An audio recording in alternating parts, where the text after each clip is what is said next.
अरे सुनिए ना भाई, सुनो ना। दो बड़े बोलते हैं तब बीच में नहीं बोलते। मान्यवर, मेरे शब्द कोई ऐसे हो तो काट दीजिए। काट दिया। राहुल जी, दादा आप बीमार हो, मैं समझ रहा हूं, मगर बीमार ज्यादा हो तो घर पे रहा करो, यहाँ सदन का माहौल मत बिगाड़िए। अरे दिग्विजय जी, अब नौकरी पक्की है, इस आयु में क्या कर रहे हो भैया? अब नहीं जाएगी नौकरी। मान्यवर, मैं जो कह रहा हूं वो रिकॉर्ड का हिस्सा है दूसरे सदन का। सब समझ के कोई इंजेक्शन नहीं होते जो भड़ाम दे देते।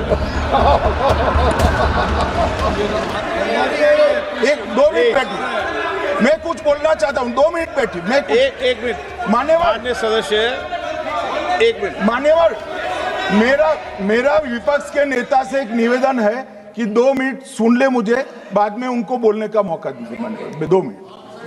मान्यवर, मेरा आपसे विनम्र निवेदन है, मैं आधी रात तक बैठने के लिए तैयार हूं, मुझे कोई आपत्ति नहीं। मेरा भाषण समाप्त हो जाए। अरे सुनिए ना भाई, सुनो ना। दो बड़े बोलते हैं तब बीच में नहीं बोलते। मान्यवर, मेरा भाषण समाप्त हो जाए।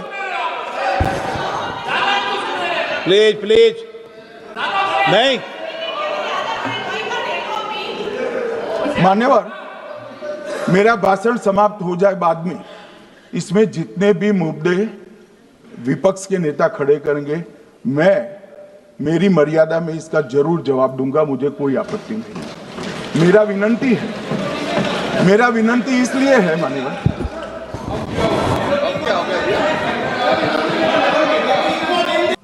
ईवीएम से होते। अब चुनाव आयोग ने तो निर्णय कर दिया, मगर मैं भी साहब थोड़ा ज्यादा सोचता हूं, तो मैंने सोचा साला ये चुनाव आयोग कहता है कुछ नहीं हो रहा है, तो ये लोग आरोप क्यों लगा?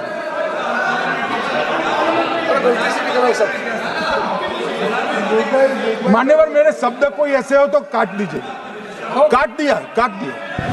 राहुल जी, मान्यवर, मैंने सोचा कि भाई कुछ गलती नहीं है। मान्यवर, कोई गलती नहीं है तो लोग विरोध क्यों कर रहे? फिर मुझे याद आया कि मान्यवर, जब इनके जमाने में चुनाव होते थे, बिहार और यूपी में सरकारें बनाती होती थी, पूरे के पूरे वोट के बक्से हाईजैक कर लिए जाते। ईवीएम आने से ये बंद हो गया। और मान्यवर, चुनाव की चोरी बंद हुई है, इसलिए पेट में दर्द हो रहा है। ईवीएम का दोष नहीं है, चुनाव जीतने का तरीका जनादेश नहीं था, करप्ट प्रैक्टिसेस थी, इसके कारण चुनाव जीतते थे। अब आज ये पूरे एक्सपोज हो चुके हैं। जब जनादेश पर चुनाव होता है तो आप जीत सकते हो, जीतो, स्वागत है उसका, मगर जब हारते हो तो अन्य कारण बताना, जैसे पहले मैंने कहा, ऐसा बताना, ये ठीक नहीं है। मान्यवर, कल मैंने लीडर ऑपोजिशन का भाषण स्वयं यहां बैठकर सुना है। पूरा भाषण उनका धागों में उलझ गया, थ्रेड्स में उलझ गया। मान्यवर, ये कहते हैं पीएम का शेड्यूल देखकर चुनाव आयोग चुनाव तय करता है। लगभग 63। प्लीज माने दादा आप बीमार हो, मैं समझ रहा हूं, मगर बीमार ज्यादा हो तो घर पे रहा करो, यहां सदन का माहौल मत बिगाड़िए। मान्यवर, 63 सदस्यों ने, प्लीज ऐसे माहौल अरे ठीक यार, रहना चाहिए। व्यक्तिगत बात है मेरी और दादा के बीच में। माहौल ठीक रहना चाहिए। मान्यवर, 63 सदस्यों ने पक्ष और विपक्ष से इस चर्चा में हिस्सा लिया है, और जो चर्चा का समय हुआ था तय, उससे ज्यादा आपने समय लिया है। अरे दिग्विजय जी, अब नौकरी पक्की है, इस आयु में क्या कर रहे हो भैया? अब नहीं जाएगी नौकरी। मान्यवर, मैं जो कह रहा हूं वो रिकॉर्ड का हिस्सा है दूसरे सदन का। मान्यवर, दूसरे सदन की चर्चा में कांग्रेस पार्टी की एक प्रमुख नेत्री ने कहा है कि वंदे मातरम की आज चर्चा की कोई जरूरत नहीं है। मुझे मालूम नहीं पड़ता कि वंदे मातरम से कभी नहीं कहा है सर, हमने पहले दिन से कहा है चर्चा होनी चाहिए। No no no no Ramesh नेत्री क्या कहा? जयराम रमेश जी प्लीज बैठिए, प्लीज आप बैठिए जी। साहब, माननीय सदस्य जयराम जी का प्रॉब्लम है कि वो सिर्फ विपक्ष की ही बात सुनते हैं, अपने नेताओं की बात को सुनते नहीं है। मैंने ऐसा नहीं कहा, आपने कहा है।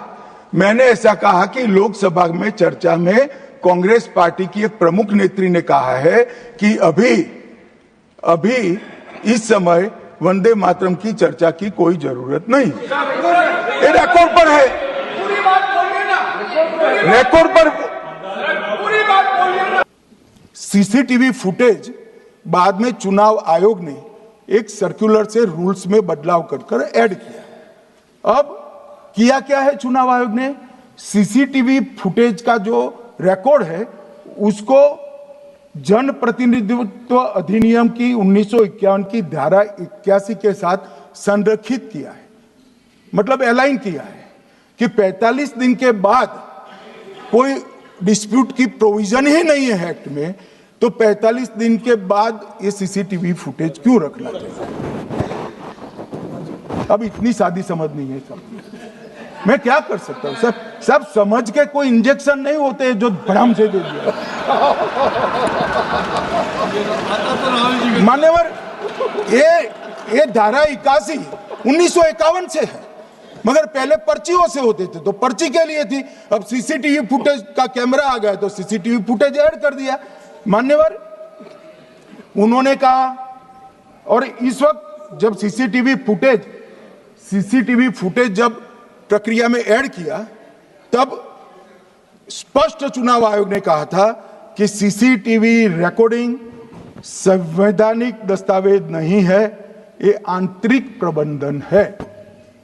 किस चीज का आंतरिक प्रबंधन?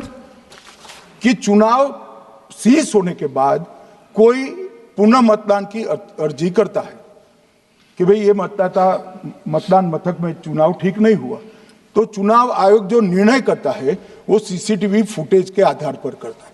पहले मौखिक करता था, टेक्नोलॉजी आई, सीसीटीवी फुटेज स्वीकार कर लिया। अब ये आंतरिक प्रबंधन के लिए है मान्यवर। फिर भी चुनाव आयोग का जो निर्णय है मैं बताता हूं।